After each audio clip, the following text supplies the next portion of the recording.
The night of فارگیونس ایک ایسی رات ہے جس میں اللہ کی رحمت زمین پر اترتی ہے، جس میں اللہ کی رحمت ہر دروازے پر دستک دیتی ہے، جب دعائیں قبول ہوتی ہیں، جب تقدیریں بدلتی ہیں۔ لیکن کیا آپ جانتے ہیں کہ کچھ بدبخت اور بدنصیب لوگ ایسے بھی ہیں کہ اس کی بخشش اس رات بھی نہیں ہوتی؟ کیا ہم ان میں شامل تو نہیں؟ کہیں ایسا تو نہیں کہ ہم ایک بڑی غلطی کر رہے ہیں لیکن ہمیں اس کا علم نہیں؟ یہ رات ایک گولڈن چانس ہے، لیکن صرف ان لوگوں کے لیے جو اللہ کے حضور سچی توبہ کرنا چاہتے ہیں اور اپنی زندگی کا ایک نئی آغاز شروع کرنا چاہتے ہیں۔ ذرا تصور کریں، ذرا سوچیں، کہیں ہم ان میں تو شامل نہیں؟ کیا آپ جانتے ہیں کہ وہ 6 بدبخت اور بدنصیب لوگ کون ہیں؟ ایسی رات میں بھی ان کی بخشش نہیں ہوتی، وہ مغفرت سے محروم ہو جاتے۔ کیا ان میں ہمارا نام تو شامل نہیں؟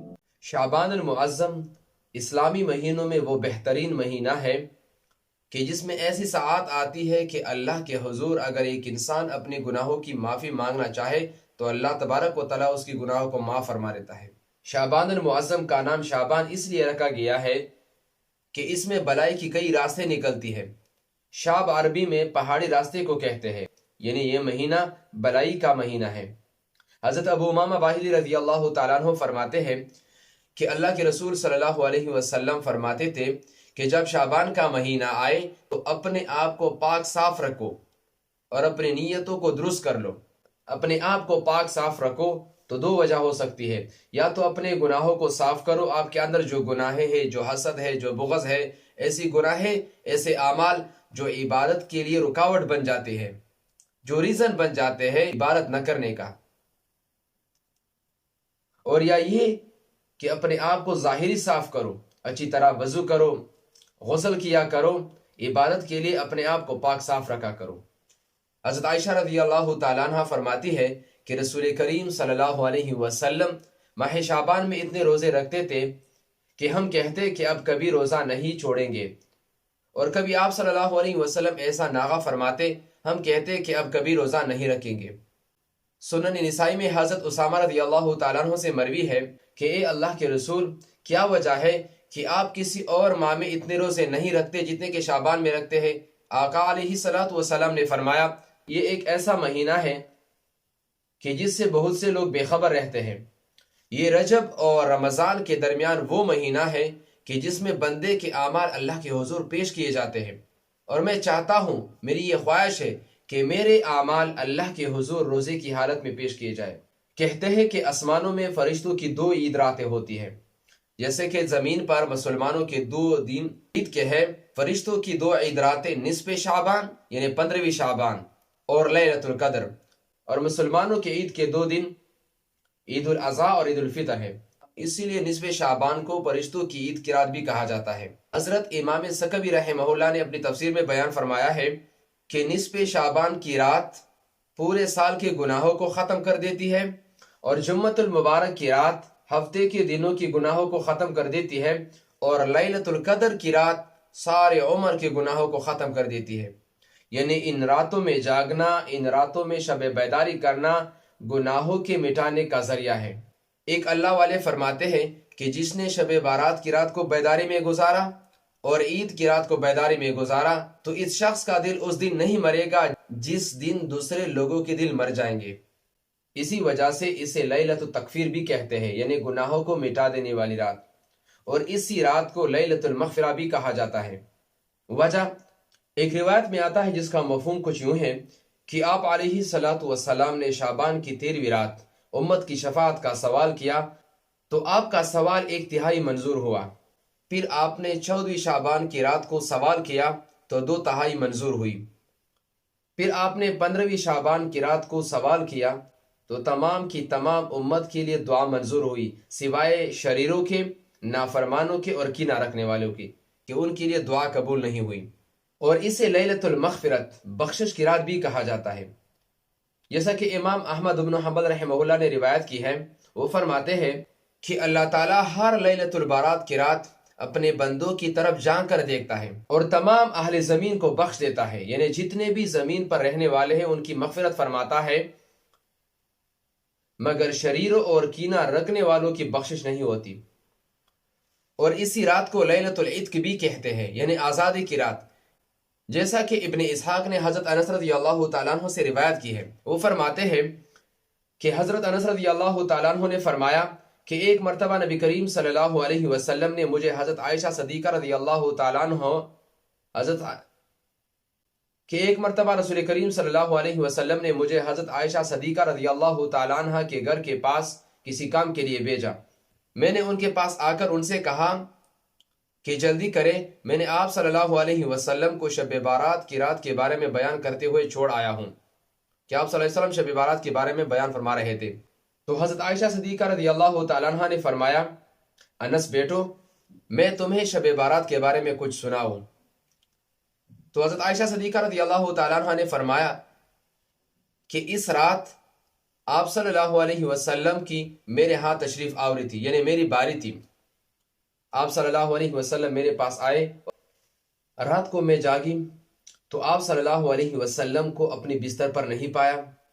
میں نے دل میں کہا کہ شاید آپ صلی اللہ علیہ وسلم ماریا کپتیہ کے ہاں گئے ہوں گے، تو میں اپنے حجرے سے نکل کر مسجد سے گزری کہ میرا پاؤں آپ صلی اللہ علیہ وسلم پر پڑا، اور آپ صلی اللہ علیہ وسلم سر سجدے میں رکھ کر یہ دعا فرما رہے تھے، سجد لک سوادی و خیالی و آمن بک فؤادی، میرا جسم اور میرا خیال آپ کے حضور سجدہ کر رہا ہے، اور میرا دل تجھ پر ایمان لایا ہے، اور یہ میرا ہاتھ ہے جس کی وجہ سے میں نے اپنے آپ پر ظلم کیا ہے۔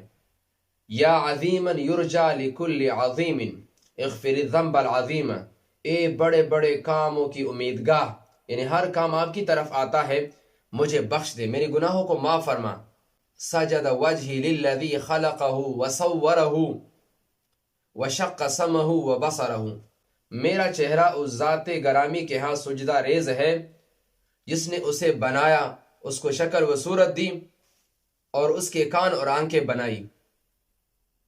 پھر آپ صلی اللہ علیہ وسلم نے سجدے سے سر اٹھایا اور یہ دعا فرمائی، اللہم ارزقنی قلبا تقیا نقیا کما من الشرک بریا لا کافرا ولا شقیا، کہ اے اللہ مجھے پاک صاف دل عطا فرما، جیسا کہ وہ شرک سے پاک ہے، نہ کافر ہے نہ بد نصیب ہے۔ پھر آپ صلی اللہ علیہ وسلم سجدے میں گئے اور آپ صلی اللہ علیہ وسلم نے ان الفاظ میں دعا کی، میں نے سنا، اعوذ برضاک من سخطک، میں تیری رضا کی مدد سے تیری ناراضگی سے پناہ چاہتا ہوں، وبعفوک من عقوبتک، اور تیری بخشش کے وسیلے سے تیری نافرمانی سے پناہ مانگتا ہوں، وبک منک، اور تیرے رحمت کے وسیلے سے تیری غضب سے پناہ مانگتا ہوں، لا احصی ثناء علیک کما اثنیت علی نفسک، میں آپ کی طرح آپ کی تعریف نہیں کر سکتا جس طرح آپ نے اپنی تعریف کی ہے۔ وَأَقُولُ كَمَا قَالَ أَخِي دَاوُودُ أَعْفِرُ وَجْهِي فِي التُّرَابِ لِسَيِّدِ وَحَقٌّ لِوَجْهِ سَيِّدِ أَن تَعْفِرَ، اپنے چہرے کو خاک آلود کر رہا ہوں، اور میرا مالک میرا کا اس چیز کا، اس بات کا حقدار ہے کہ میں اپنا چہرہ خاک آلودہ کروں۔ پھر آپ صلی اللہ علیہ وسلم نے اپنا سر مبارک اٹھایا تو میں نے عرض کیا کہ میرے ماں باپ آپ پر قربان ہوں، آپ کہاں ہیں؟ میں کہیں ہوں۔ تو آپ صلی اللہ علیہ وسلم نے فرمایا، اے حمیرہ، کیا تمہیں معلوم نہیں ہے کہ یہ نصف شعبان کی رات ہے؟ اللہ تعالیٰ اس رات قبیلے بنے کلب کی بکریوں کے بالوں کی تعداد کے برابر جہنمیوں کو جہنم سے آزاد فرماتا ہے، سوائے 6 شخصوں کی کہ ان کی مغفرت اس رات بھی نہیں ہوتی۔ وہ 6 کون سے شخص ہے؟ وہ کون سے ایسے بدنصیب ہے کہ ان کی مغفرت اس رات بھی نہیں ہوتی؟